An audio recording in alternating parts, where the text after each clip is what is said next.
predicación que tendremos esta mañana. En el capítulo 6, y sabemos que el libro de Apocalipsis se mueve con muchos 7 iglesias, 7 sellos. ¿Qué más hay? 7 juicios. Bueno, ahí no son juicios, falta una ahí por ahí, ¿no? 7 juicios que tienen que ver con 7 sellos, 7 trompetas, 7 copas. También tenemos 7 truenos que están sellados, ¿está bien? Y también vemos que el libro de Apocalipsis en sí son 7 visiones. Quizás nunca lo vieron, pero el libro de Apocalipsis también, sabemos que el 7 habla de perfección, de completo. El libro de Apocalipsis nos habla de 7 visiones. En el capítulo 1 al 3 está la visión de las 7 iglesias, que como yo expuse, para mí representan a la iglesia de Jesucristo de todos los tiempos, con todas sus dificultades, todas las promesas de cuidado. En el capítulo 4 al 7 vamos a ver, y hoy lo vamos a ver, los 7 sellos. Si recuerdan la última vez que estábamos, capítulo 4 hablamos del trono, el eje de todo lo que existe, el eje cósmico, universal, donde está Dios.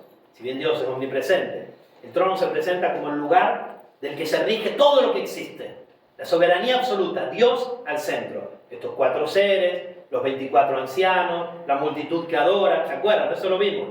Vimos los colores del trono, como hablan de la redención de Cristo, del Evangelio, etc. Después vimos el capítulo 5. En el capítulo 5, ¿qué pasaba? Juan, que llora terriblemente desconsolado porque nadie es capaz de abrir ese libro, el libro de la verdad, el libro que vemos en el libro de Daniel. Y dijimos que ese libro representa y es el libro en el que va a desencadenar, la apertura de ese libro va a desencadenar los últimos juicios de Dios sobre la tierra hasta el día del juicio final. Pero Juan llora desconsolado porque nadie es digno de abrir ese libro. Y hay uno que le dice, mira, hay uno que es digno de abrirlo, ¿no? Y ahí predicamos del león y del cordero. Porque vemos que hablan de un cordero y de un león. Y vemos que el león de la tribu de Judá, que es digno de abrir el libro, en el trono se presenta como un corderito. Esa es la traducción más textual. Un corderito.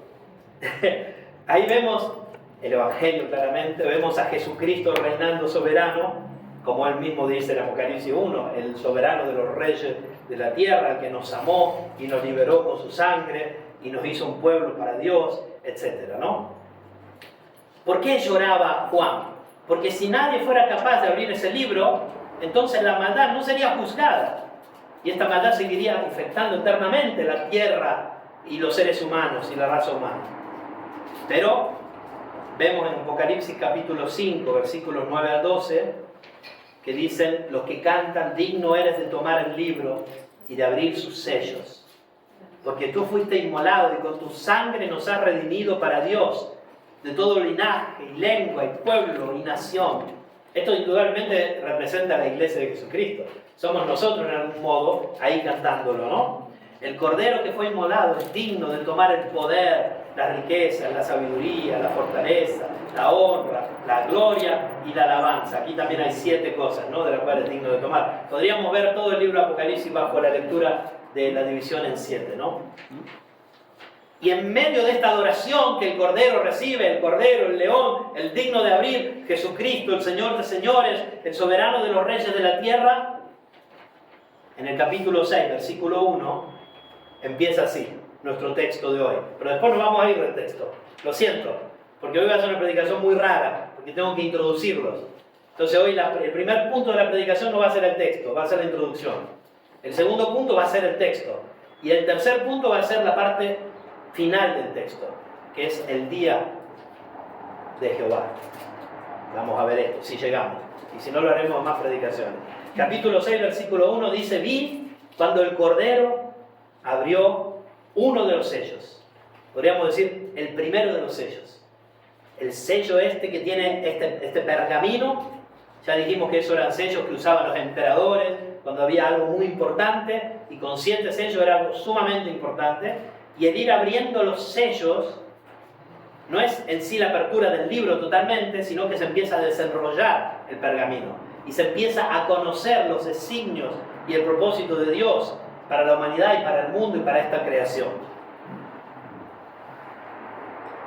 con cada sello abierto, el libro se puede ir desarrollando cada vez más, revelando poco a poco, los juicios que Dios tiene guardado durante lo que podríamos llamar el periodo, y en esto creo que todos estaríamos de acuerdo, todas las posturas escatológicas, el periodo de la tribulación.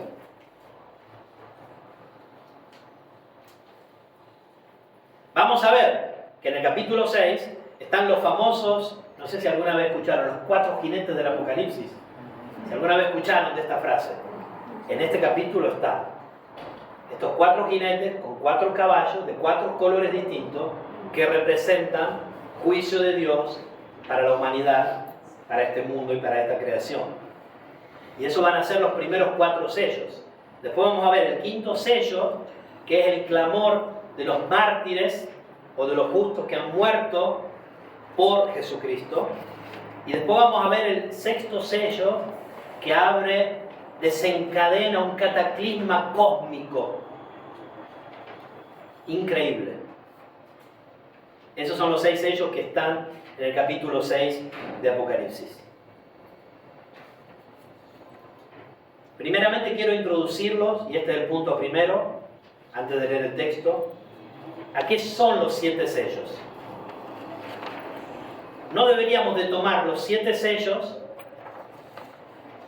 que el 7.º de los sellos abre las 7 trompetas, que la 7ª trompeta abre las 7 copas. Síganme hasta ahí. Ahí les di una hojita, no sé si la tienen todos. No deberíamos de tomarlo, esto, como necesariamente un orden cronológico. Hay muchos hermanos que lo ven como un desencadenarse en modo cronológico. Bueno, yo personalmente no lo veo así. No es que cronológicamente se van sucediendo estas cosas. Podríamos decir que sí, las 7 sellos, las 7 trompetas y los 7 copas son parte de los mismos juicios. Pero en algún modo, verlo en un modo más profundo y la intensificación del juicio de Dios hacia el mundo. No sé si se explica lo que quiero decir. No necesariamente tenemos que poner las 7 sellos, después las 7 trompetas y las 7 copas, sino más bien que son parte de lo mismo. Y justamente esto es lo que, con estos cuadros, estas ilustraciones que tienen ahí, que no los hice yo, pero ustedes mismos después en su casa pueden ver cómo eso tiene que ver unos con otros. Entonces no lo tomen como algo que ha de ser entendido cronológicamente. No es así. Sí podríamos decir que los 7 sellos, según mi punto de vista, los primeros 4 sellos seguramente ya están sucediendo. Y aquí sé que hay otros que piensan de otra manera, lo vamos a leer y lo vamos a escudriñar juntos. Y después les voy a mostrar por qué esto. Los 7 sellos, estamos en el capítulo 6, si me podés poner, Sara, el gráfico de los 7 sellos y los evangelios, los pasajes paralelos.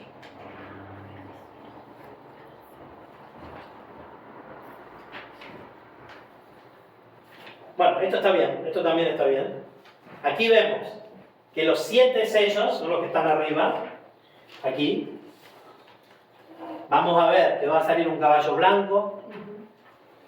Ahí vamos a ver de qué se trata. Vamos a ver que va a salir un caballo bermejo, un caballo negro y un caballo amarillento o gris. Después vamos a ver las almas de los justos debajo del altar. Estos son los sellos, que vamos a ver hoy.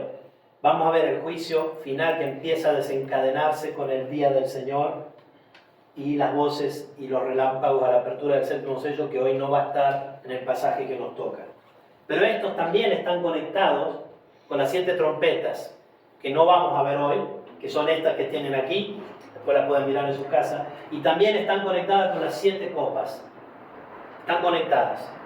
Estos eventos seguramente, según mi postura, y acá sí hay diferencias, para mí todos estos eventos van a pasar, salvo el 7.º de cada uno de estos, van a pasar entre la primera venida del Señor, es decir, la ascensión de Jesucristo, que ya sucedió, y su segunda venida. ¿Está bien? Esto solo para que tengan una idea general.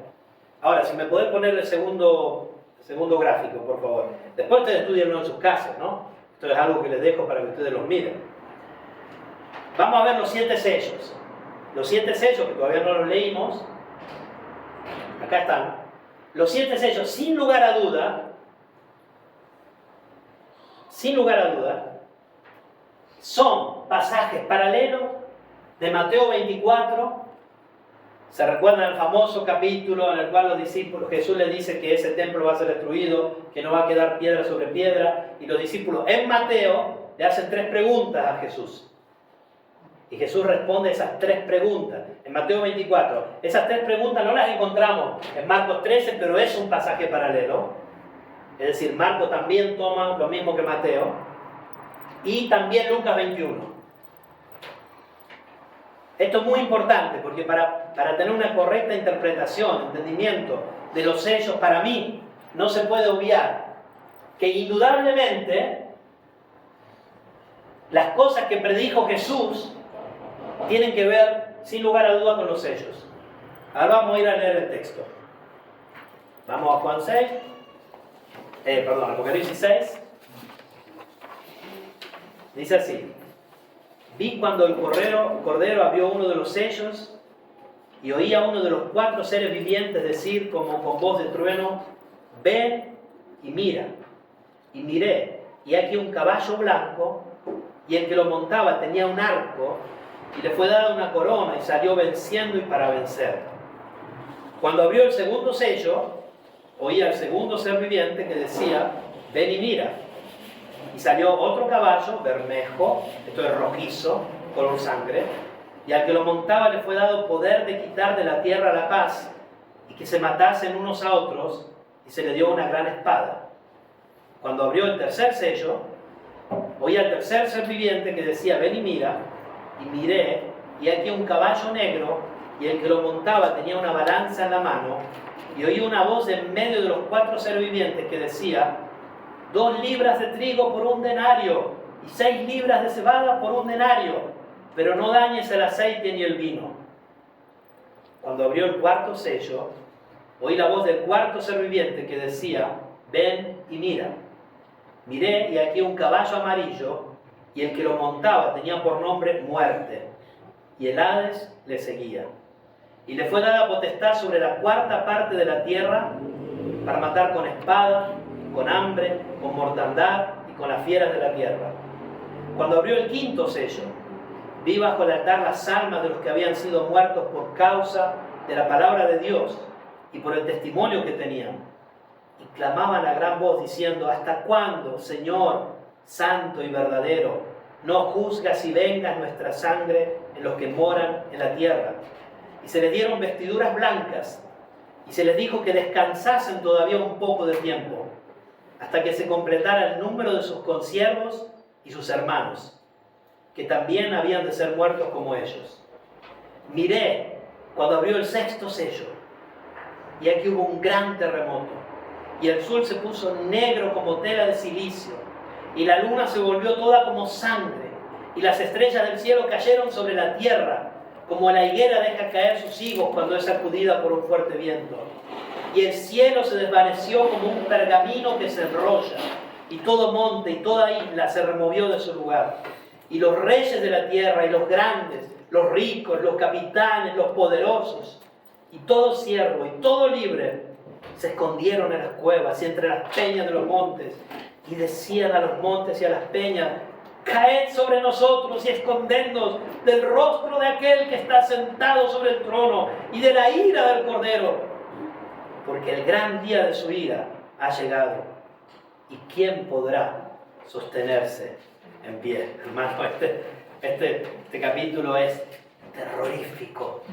Por otro lado, es glorioso, lleno de esperanza y de liberación para el pueblo de Dios. Y yo quise llamar a esta predicación: el gran día de su ira se acerca. Y gracias, Beatriz, por la imagen que van a encontrar ahí en el YouTube y donde lo pongan. El gran día de su ira se acerca. Ahora bien, hermano, no podemos dejar de comprender, como dije antes, que el libro de Apocalipsis está íntimamente conectado con las plagas de Egipto. Cuando ustedes lean las 7 trompetas y las 7 copas, y se los dejé ahí también para que después lo estudien, van a ver que están completamente conectados también con las plagas de Egipto. Lo ven que para tener una comprensión de la Escritura debemos leerla toda, debemos conocerla toda. El Señor nos tiene que ayudar en esto, ¿no? Pero indudablemente no lo vamos a estudiar hoy, quizás en la conferencia lo hagamos, pero van a ver, aquí tienen un cuadro que yo les di ahí, el tercero que ustedes tienen, en el cual ven cómo las 7 trompetas y las 7 copas, no los 7 sellos, las 7 trompetas y las 7 copas están íntimamente conectadas con las plagas de Egipto. Eso se lo dejo como desafío para que lo estudien. Y también, otra salvedad que quiero hacer, es que la predicación del Evangelio siempre representó, representa y representará hasta el fin juicio para aquellos que lo escuchan y lo rechazan. Por eso, vamos a ver en lugares distintos de la Escritura en los cuales algún profeta, o en este caso el apóstol, Dios le hace comer un librito y dice que es dulce, pero es también amargo. El Evangelio es dulce para los que creemos, pero es amargo para aquellos que lo rechazan. Y en el rechazo del Evangelio está también el juicio de Dios. En toda la Biblia tenemos ambas realidades siendo experimentadas simultáneamente. ¿Por qué digo esto? Porque cuando predicamos Apocalipsis, sí vemos la pregunta que hacen los impíos: ¿quién podrá sostenerse delante de él? La desesperación.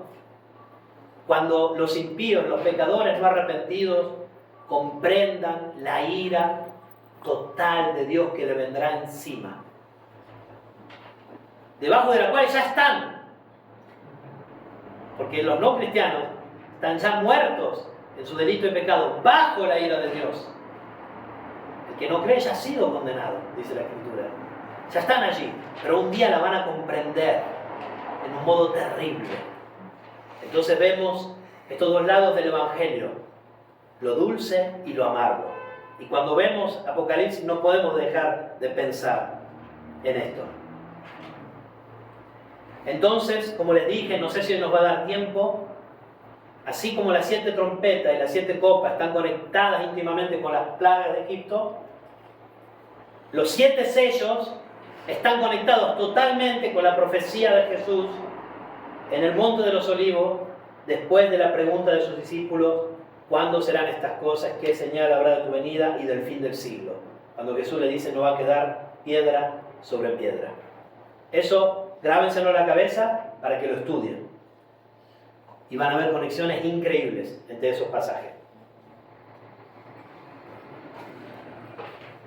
Vamos a los sellos. Recordémonos dónde estamos. En la presencia del trono. Los 4 seres vivientes, los querubines de Ezequiel 1 y Ezequiel 10. Estos seres increíbles que tienen ruedas, que se mueven para adelante y para atrás en las 4 direcciones. Seres celestiales los cuales no podemos comprender. Querubines, gracias. Que custodian, digamos, en algún modo el trono. En el trono está el cordero, el león, el corderito, parado. Está la presencia de Dios el Padre, Dios el Hijo, Dios el Espíritu Santo alrededor. Colores destellantes que hablan de todo el Evangelio, de la gloria de Dios, del plan de redención, de su obrar, de su juicio. Los 24 ancianos y un grupo de gente que está adorando al Señor. Y está Juan, que ve todo esto. Y ahora está el Cordero, el único digno de desatar estos sellos. Y el Cordero empieza a abrir los sellos y empieza a desenrollar el pergamino. Allí estamos, hermanos y hermanas, ahí nos encontramos. Y dijimos que este libro, el libro de la verdad, detalla la culminación de la historia. Entonces, hay cosas que tienen que suceder para llegar a la culminación del libro, ¿no? Para que el libro pueda ser totalmente abierto. Y estas cosas que tienen que suceder, en este pasaje Dios nos las presenta como sellos que se van abriendo. Y si quisiéramos ser supermodernos, espero no decir una herejía con lo que diré, y si la digo, me perdonen y que Dios me perdone, es como si a Juan le estarían presentando en una pantalla a cada desenvolver de un sello se le presenta en una pantalla algo que está sucediendo con ese sello. Que no necesariamente quiere decir que está sucediendo en ese momento. No sé cómo explicarlo, porque acá estamos afuera del tiempo, no estamos bajo el espacio-tiempo del cual Einstein tanto nos enseñó y aún queda por aprender, ¿no? Que creó el Señor, por supuesto. Estamos en una esfera espiritual y eterna. Y los primeros 4 sellos tienen que ver con cosas que van a pasar en la tierra, que Dios va a desencadenar en la tierra, sus juicios. Después el 5.º sello tiene que ver con algo que pasa ahí arriba, que tiene que ver con algo que pasó acá en la tierra.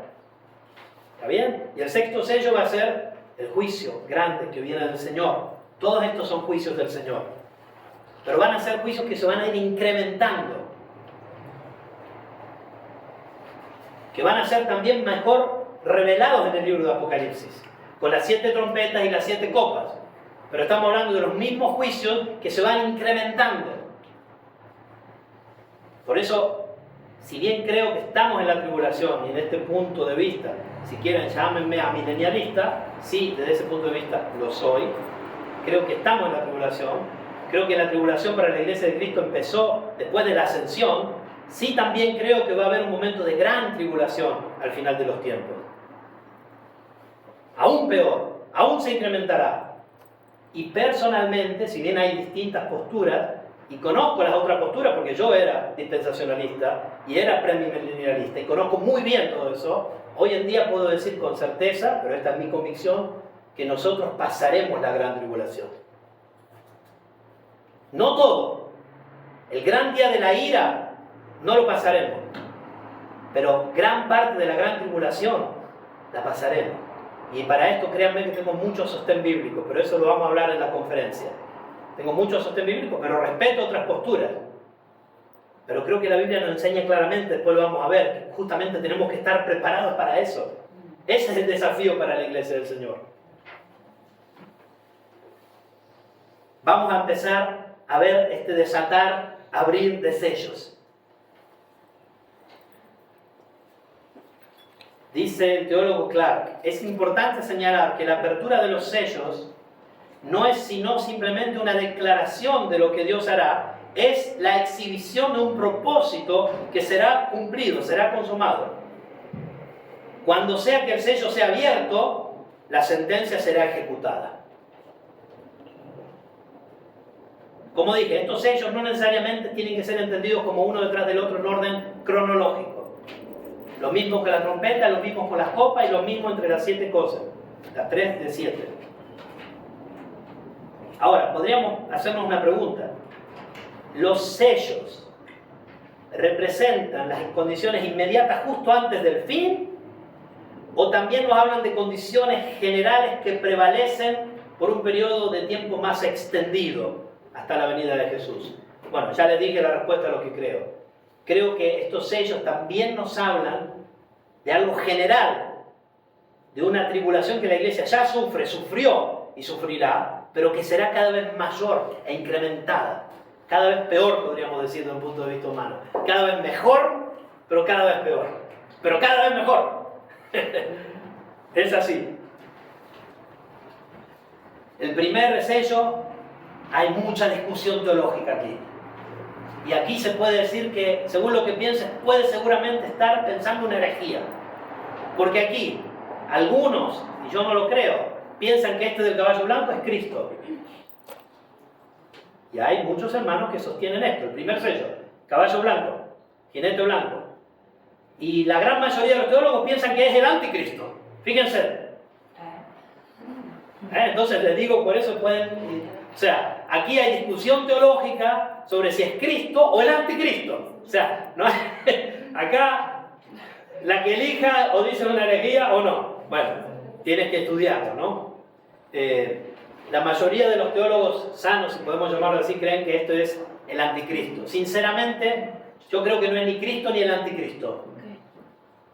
Yo creo que este caballo blanco habla, sí, del espíritu del anticristo, del gobierno del anticristo. Y ahí nos llevaría a la conferencia que haremos, ¿qué o quién es el anticristo? ¿Es el anticristo una persona? Bueno, sí, sabemos que será el hombre de maldad, pero no es solo una persona. Juan habla de los anticristos, en plural. Y la verdad que es lógico, porque el diablo no sabe el futuro. El diablo no sabe quién será el anticristo. Siempre hubieron anticristos listos. Siempre están y hoy en día también están. En la Edad Media pensaban que era el Papa el anticristo. Estaban convencidos. Y hasta con nombre y apellido. Mira, este Papa es el anticristo. Y lo decían. El siglo pasado, Hitler era el anticristo. Y después vino Gorbachev, yo era pequeño y tenía esa mancha acá, ¿se acuerdan? Tenía una mancha, es el 666, este es el anticristo. Y así, claramente, bueno, no sé Gorbachev, los otros seguramente eran anticristos, muchos de ellos, ¿no? Pero ni el diablo sabe quién será el anticristo. Claro que al final será una persona, pero esa persona no será única, representará todo un gobierno. Y ahí nos podemos preguntar, la bestia, ¿qué es la bestia? La bestia, en la Biblia siempre vemos bestias que son reinos, ¿no? ¿Se acuerdan la visión de Daniel? La bestia será el reino del anticristo. Entonces, ven que hay muchas cosas de las que podemos hablar. Yo creo que este caballo blanco sí tiene que ver con el gobierno del anticristo. Tiene un arco, pero no tiene flecha. Un arco sin flecha habla de paz. Y nosotros sabemos que el anticristo al inicio de su gobierno, sí que traerá paz. Cualquiera que sea la postura escatológica que tengas, el anticristo al inicio hará pactos, convencerá a las naciones, a tal punto que llegarán a adorarlo. El pueblo de Israel probablemente pensará que es el Mesías, al cual todavía espera la nación de Israel, ¿no? Étnicamente hablando. No la iglesia, que es el verdadero Israel, sino la nación étnica de Israel. Entonces es un tema muy interesante, muy interesante. Yo podría decir que no es ni Cristo ni el anticristo, aunque podrían ser, es decir, no puedo decir 100% no, pero seguramente habla del espíritu de ese gobierno del anticristo. Tiene una corona y hace conquistas. Y el espíritu anticristiano, comenzando del Imperio Romano, 10 persecuciones, hicieron conquistas, al final se terminaron convirtiendo al cristianismo. Y después los mismos romanos luchaban contra el arianismo. ¿Arianismo se dice en español? Arrianismo, el arianesimo. Lo estoy estudiando en italiano, por eso me viene en italiano, ¿no? El arianesimo, ¿no? Y así sucesivamente. Y siempre hubieron conquistas y conquistas en nombre de Cristo. Después vinieron los cruzados. Vamos a conquistar Jerusalén para Cristo. Y se iban todos estos nobles que no tenían nada que hacer, llenos de plata, a pelear a Jerusalén y las cruzadas. Y mataban a los otros y así se volvían. Y si van a ver, la historia es increíble, ¿no? Conquistas de aquí para allá. Bueno, un poco con el espíritu del anticristo, de falsos cristos también. En nombre de Cristo. Ya les dije que esto está relacionado con Mateo 24, pero no lo podemos leer. ¿Cuál es lo primero que le dice Jesús? Vendrán muchos en mi nombre y dirán que son el Cristo y a muchos me engañarán. ¿No? Está conectado. Segundo sello. Cuando abrió el segundo sello, veía el segundo ser viviente. Acuérdense que aquí están estos seres vivientes ahí, que decía, ven y mira. En otras traducciones dice, levanta la vista, o sea, mira para arriba.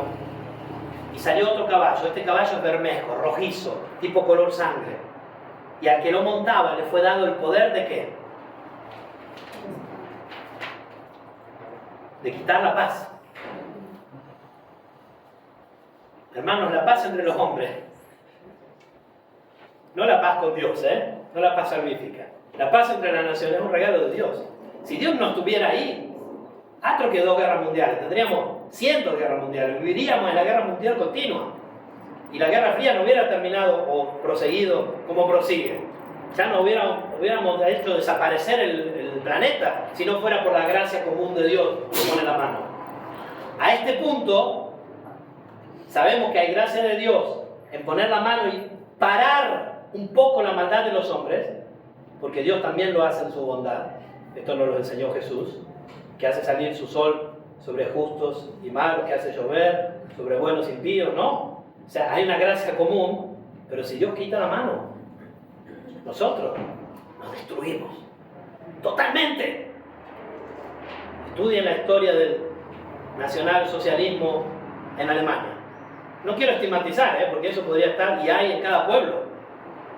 Terrible a lo que el hombre puede llegar si Dios quita su mano y lo deja caer aún en sus propios. Eso es lo que dice Romano, ¿no? Que parte del juicio de Dios es que le dio lo que ellos quieren. ¿No me quieren? Bueno, me voy. Dios no se puede ir, ¿no? Pero modo de decir, a ver qué hacen. Terrible. Este es el segundo sello. Le fue dado el poder. Esta es la autoridad que Dios le da, directa o indirectamente, es un juicio de Dios. Que se matasen unos a otros. De quitar la tierra a la paz y que se matasen unos a otros. Y se le dio una gran espada. Y esto, ¿por qué digo que estamos en la tribulación? Esto ha sucedido, indudablemente. Sucede continuamente. Claro, al final de los tiempos sucederá de modo más masivo y más terrible. No puedo pararme en cada sello, lo siento. Con las ideas que le doy, así mínimas, después estudienlo ustedes. No puedo pararme. Pero creo que ustedes saben, no solo lo que es la guerra, sino que la industria de la guerra y de las armas es la industria número 1 al mundo en movimiento de dinero. Si no lo sabían, sépanlo. Es la industria que más trabajo da en el mundo, que más dinero mueve, y por eso también el hombre en sus pasiones y deseos está incentivado a ir por la guerra, los potentes que gobiernan el mundo. El tercer sello.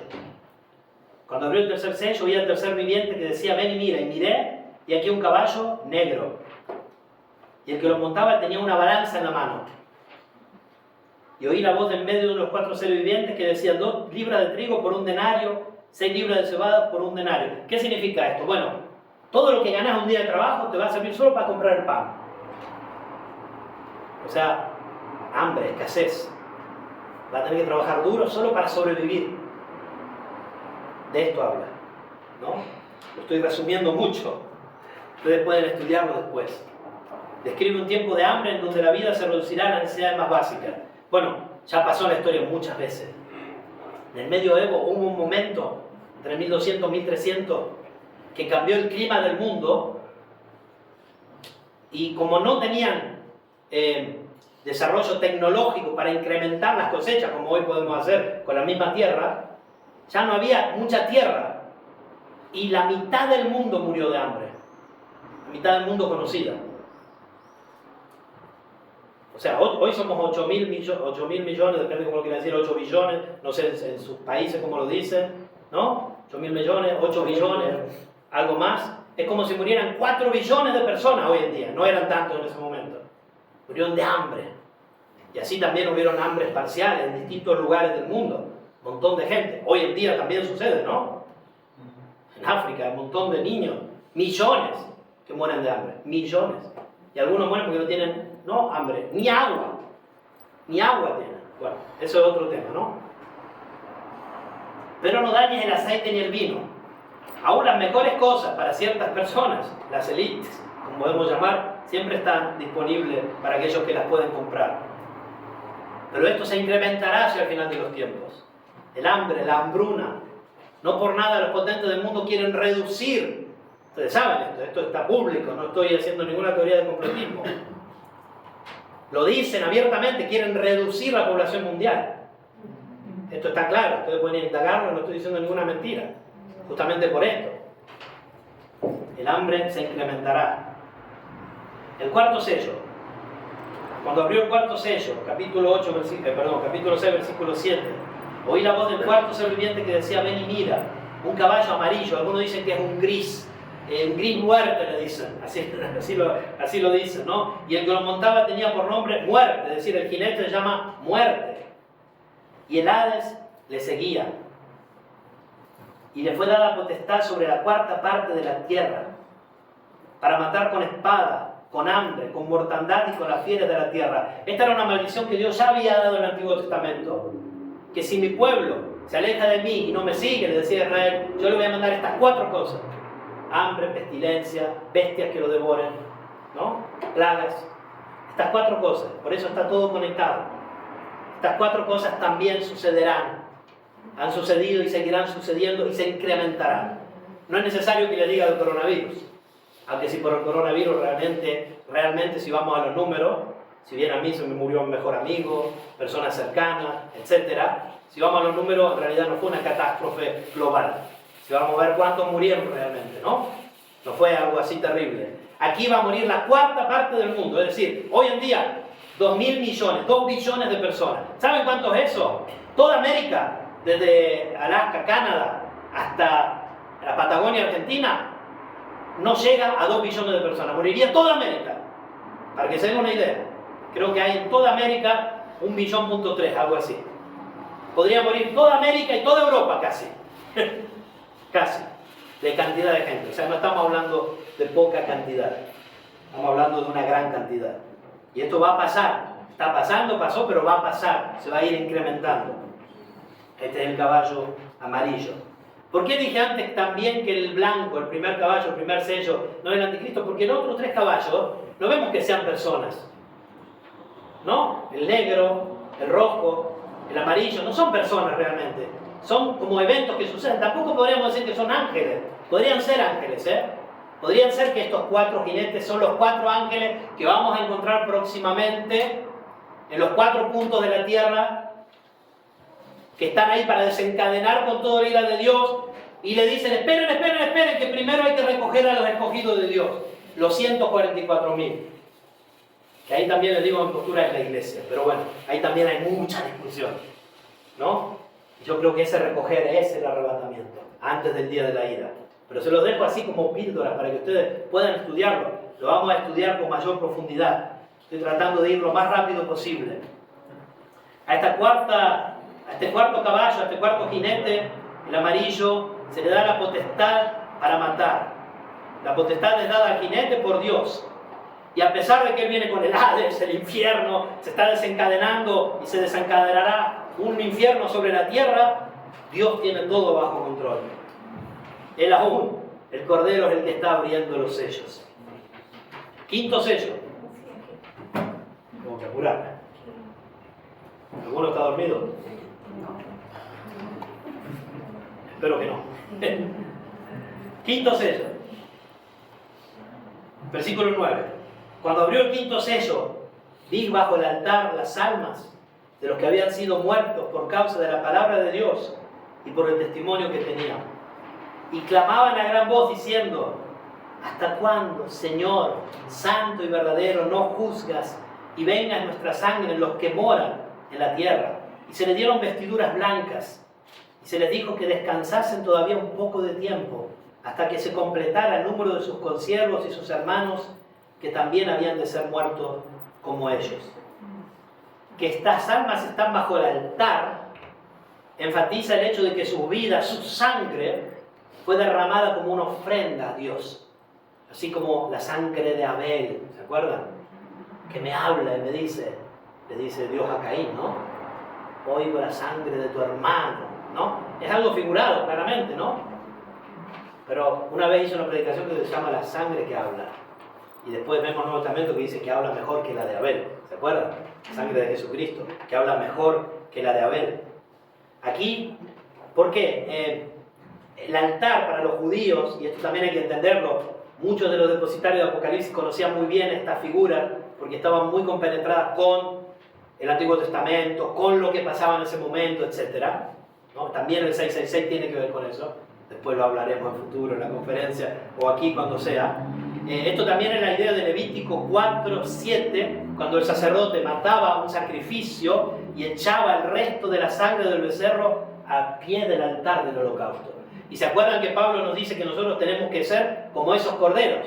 Cristo es el cordero, por supuesto, Cordero de Dios que quita el pecado del mundo, pero también nuestra vida, nuestra adoración a Dios, tiene que ser como un sacrificio, un animal que muere dando su vida para Dios, ¿no? Esto es Romanos 12:1, ¿no? Que pongamos nuestra vida para el servicio de Dios. Por eso Jesús dijo que hay que morir a nosotros para seguirla, ¿no? Lo dijo claramente. Habían sido muertos por causa de la palabra de Dios. Quizás sea mejor ver esto como el clamor de todos los que han sido mártires a causa de la verdad de Dios. No solamente como algunos piensan, según mi idea. Algunos piensan que estos son los muertos solo de ese periodo de 7 años de la tribulación final. Para mí estos son los mártires, si quisiéramos, de todos los tiempos, en algún modo figurado, ¿no? Y claman a gran voz por venganza. ¿Cuándo vas a vengar nuestra sangre? Pero yo creo que este clamor no es de reproche. es un clamor que permite poner en evidencia el plan de Dios, ¿no? Es una pregunta que permite poner en evidencia el plan de Dios, como así la pregunta de los discípulos en Mateo 24. ¿Cuándo serán estas cosas? ¿Cuándo va a pasar? Y está muy bueno porque después el sello sexto y el séptimo son una respuesta a este quinto sello, en algún modo.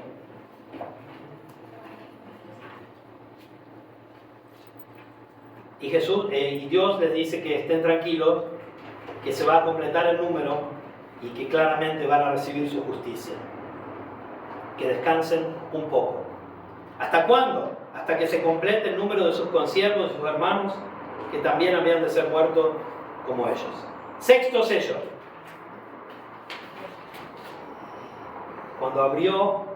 Estoy en el quinto. Versículo 12. Miré cuando abrió el sexto sello, y aquí hubo un gran terremoto. Acá hay un cataclisma universal, si quisiéramos llamarlo así, al menos del sistema solar. Y el sol se puso negro como tela de silicio, y la luna se volvió toda como sangre, y las estrellas del cielo cayeron sobre la tierra, como la higuera deja caer sus higos cuando es sacudida por un fuerte viento. ¿Se imaginan esto?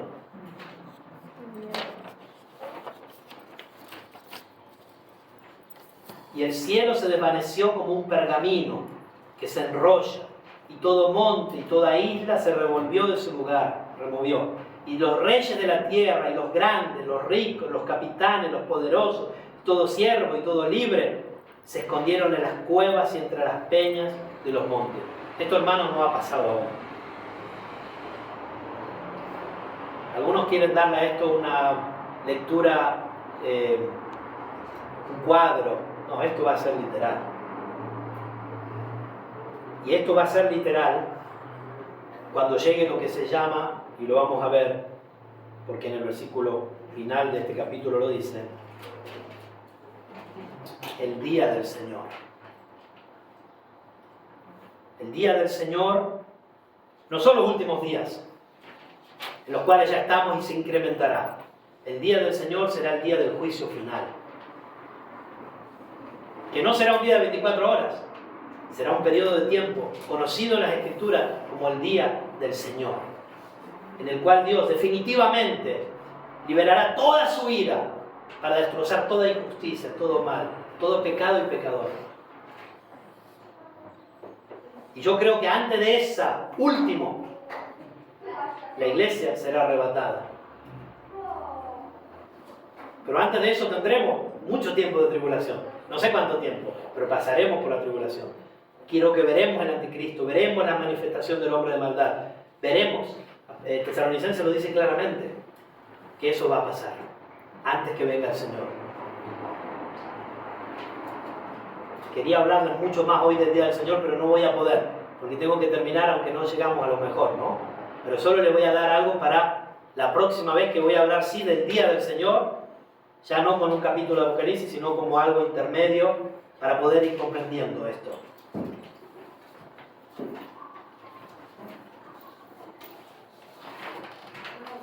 En Joel, capítulo 2, versículos 30 y 31.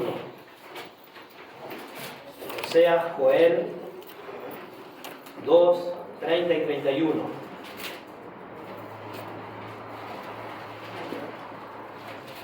Es el mismo pasaje que luego Pedro usa en Pentecostés, ¿no? Dice, y daré prodigios en el cielo y en la tierra, sangre y fuego y columnas de humo. El sol se convertirá en tinieblas y la luna en sangre antes que venga el día grande y espantoso de Jehová. Parte de esta profecía, Pedro dice, se cumple en Pentecostés, pero no todo, claramente que ¿no? Esto de convertirse en sangre, etc. Claro, esto es una visión también desde la tierra. Pueden ser cataclismas geológicos, pueden ser humos de volcanes, los volcanes activos de toda la tierra, que hacen ver el sol como rojo. Puede ser el mismo sol, que Dios lo transforma en rojo por algo cósmico. Pueden ser cometas que caen en la tierra, esas estrellas que caen. Todo esto puede ser, pero va a pasar, indudablemente esto. No sé cómo, pero va a pasar. Y puede pasar, porque en la Tierra ha pasado cosas así. No hasta este extremo, pero han pasado parcialmente. Bueno, tuvimos un diluvio que destruyó toda la Tierra antigua, dice Pedro, ¿no? Y de eso tenemos todas las confirmaciones científicas, porque hay salares en las montañas más altas del mundo. ¿Qué quiere decir? Que ahí hubo agua con sal de mar. O sea, el mar cubrió esos lugares. Y no solo, hay fósiles petrificados de peces a 6.000, 7.000 metros de altura. Eso no se puede negar. Eso es científico, está. Y así como eso pasó, como también tenemos pruebas de Sodoma y Gomorra. Si van al lugar donde estuvo, hay todo azufre en un modo que no hay en ningún lugar otro del mundo. Eso está. Eso lo puedes ver. Así también va a pasar al final de los tiempos, con estas profecías. Dice Isaías, no lo busquen, 2:19, y se meterán en las cavernas de las peñas y en las aberturas de la tierra, por la presencia temible de Jehová y por el resplandor de su majestad, cuando Él se levante para castigar la tierra. Yo ya lo dije, pero lo vuelvo a repetir y va a ser la conclusión de esta predicación. Pero esto se los puedo mostrar en la Biblia, con muchos pasajes. Y lo vamos a hacer si Dios quiere. Y los invito a estudiarlo. Yo creo que la segunda venida del Señor no será en dos partes. Algunos piensan que Dios va a arrebatar primero a su iglesia desde el cielo y luego al final va a venir, o sea, una segunda venida en dos partes. Respeto esa postura, pero no la veo en la Escritura. La venida del Señor va a ser visible a todos. El arrebatamiento de la iglesia va a ser en un instante, sí, pero va a ser cuando nosotros ya estamos viendo al Señor, o al menos los efectos gravitacionales, cósmicos de esa venida que van a suceder, porque está en la Escritura. La tierra será alterada por algo gravitacional que la afectará en su eje, en su movimiento, en su rotación. Probablemente en su rotación alrededor del Sol, pero también en su traslación alrededor de sí misma. Por eso las islas, por eso los continentes que se moverán, va a haber una afectación astronómica sobre la Tierra. Terrible, que va a desencadenar cataclismas catastróficos, la muerte de billones de personas. Y Cristo viniendo, y la iglesia es liberada, y el arrebatamiento a los ojos de todo el mundo, claro, y los pueblos lamentándose, harán lamentación por la venida del Hijo del Hombre, porque sabrán que Él está viniendo, y van a pedir a los montes que le caigan encima y los cubran, y van a buscar la muerte y no la hallarán en otro lugar, también dicen, algunos no la hallarán. Todo se explica, lo van a ver, y ellos mismos van a decir, escuchen qué terrible, versículo 17, ¿cómo termina este capítulo? Que en realidad no termina, continúa, pero termina porque así lo dividieron los capítulos. Dice, porque el gran día de su ira ha llegado. Estos no son cristianos, no son pastores, predicadores, no son 144.000, no es la iglesia, no es Israel, no es ningún santo. Estos son los incrédulos, los impíos, los que saben que viene la ira de Dios. Ellos, desesperados, desconsolados, se lo preguntan. ¿Quién podrá sostenerse en pie delante del Cordero que está viniendo? Lucas 21 nos habla de esto, y con este pasaje terminamos. Lucas 21, desde el versículo 25, pero me hubiera gustado tanto poder profundizar y lo haremos.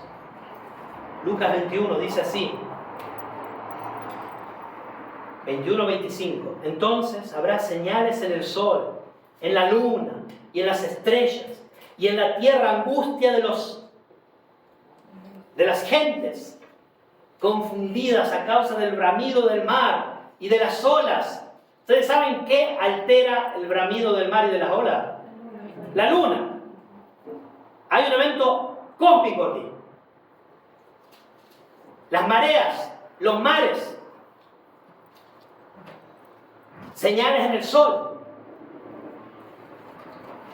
en las estrellas, en la tierra angustia de las gentes confundidas a causa del bramido del mar y de las olas, desfalleciendo los hombres por el temor y la expectación de las cosas que sobrevendrán en la tierra.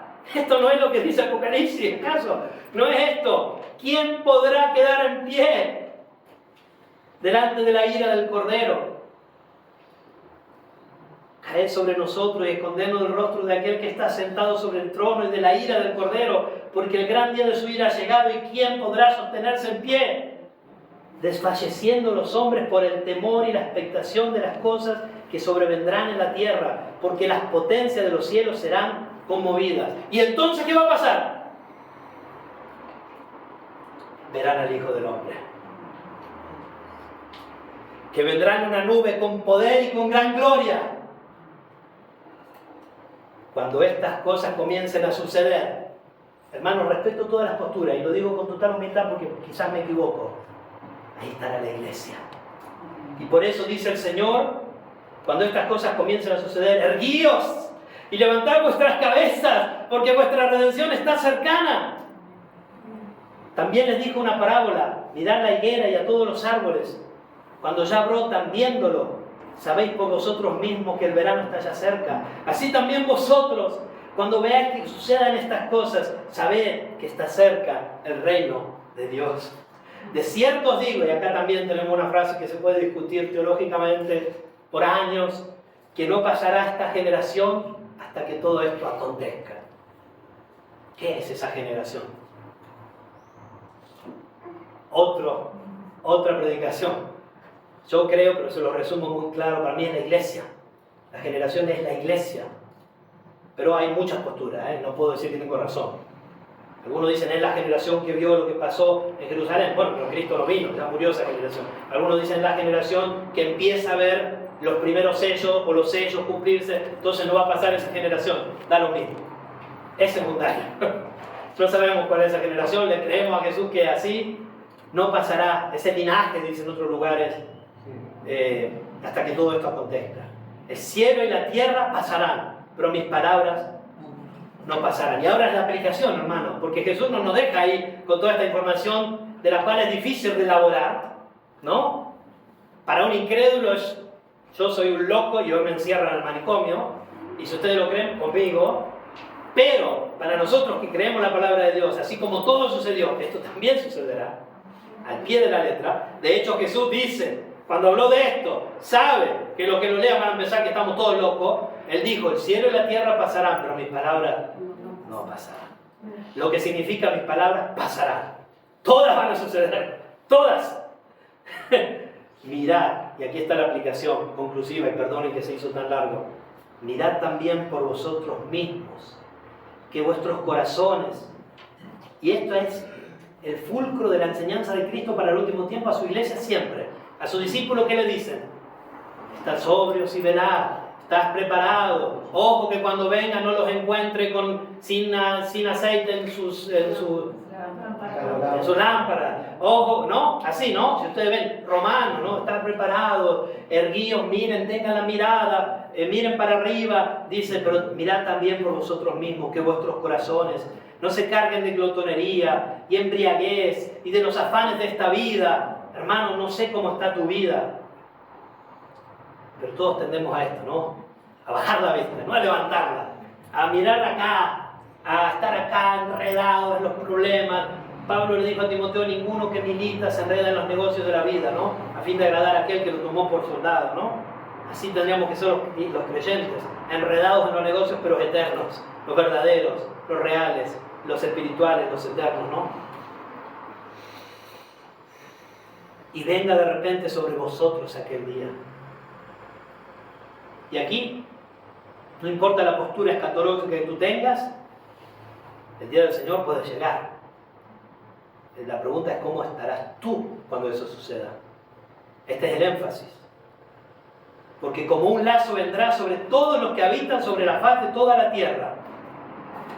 Velad pues en todo tiempo orando, que seáis tenidos por dignos de escapar de todas estas cosas que vendrán y de estar en pie delante del Hijo del Hombre. Y como les dije, yo creo que el arrebatamiento, esta es mi postura, falible, muy falible, sucederá entre este sexto y séptimo sello. La iglesia en ese momento será liberada, cuando vean aparecer al Hijo del Hombre. Cuando empiece lo que veremos la próxima vez, que es el día de la ira del Cordero. Oremos. Señor, gracias porque tú nos has dejado tu palabra. Nos has dejado tantas cosas increíbles. Señor, si no fuera por ti, no podríamos entender nada. Y aún así, por nuestras límites, por nuestros límites mentales, espirituales, por nuestros pecados, por nuestra falta de estudio, por nuestra pereza, por nuestro enredarnos con este mundo, muchas veces dejamos de ser tan bendecidos como pudiéramos, Señor, por tu palabra. Santifícanos en tu verdad, en tu palabra, Señor, y ayúdanos a discernir estas verdades eternas, pero sobre todo, Señor, a vivir conforme a ellas. Conocerlas, pero vivir en relación a lo que ellas enseñan, Padre. Gracias porque también para nosotros sabemos, Señor, que hay esperanza, que nosotros sí podremos sostenernos en pie delante de la ira del Cordero, porque hemos sido rescatados, Señor. A ti la gloria, bendice a tu iglesia y ayúdanos en el resto de este día, en nombre de Jesucristo. Amén. La respuesta de quién podrá ser, quién podrá quedar en pie. Nosotros sí, la iglesia, pero no por nuestros méritos, por Jesucristo. Nosotros, esta era la pregunta que hacían los impíos. Nosotros podremos estar en pie.